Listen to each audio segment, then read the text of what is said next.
If you are running Windows Server 2019, periodically you'll get these messages in the bottom right-hand corner saying updates are available, required updates need to be installed.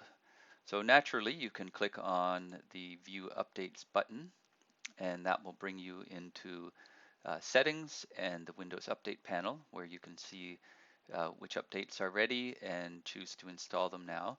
But if you have, I'll close this for a moment, if you have found that that message has disappeared and you nevertheless want to jump in and push these updates through after hours when everyone is away from work, right?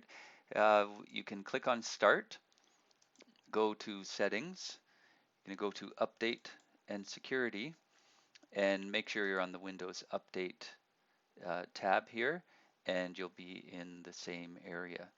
So now, of course, is the time to go ahead and click on Install Now, and Windows will go through the process of downloading and installing the updates. After which, naturally, you'll need to restart. Just make sure that when you do that, everybody's logged off, there's no open files, et cetera, due diligence in that regard.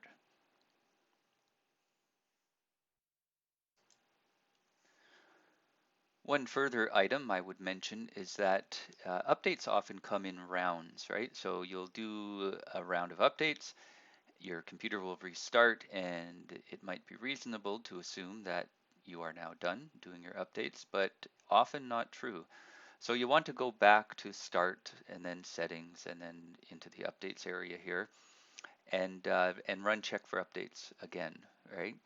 Sometimes, of course, it'll come up and it'll just show that there's new updates running. Sometimes the computer will say everything's updated, no updates are available. But still, the first time you see that message, please go ahead and click on check for updates.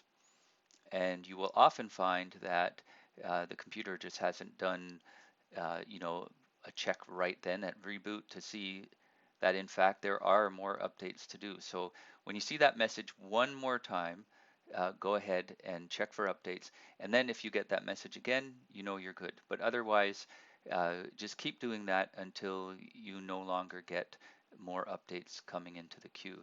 So, depending on how long it's been since you've updated your server, you might do that, 3 or 4 times.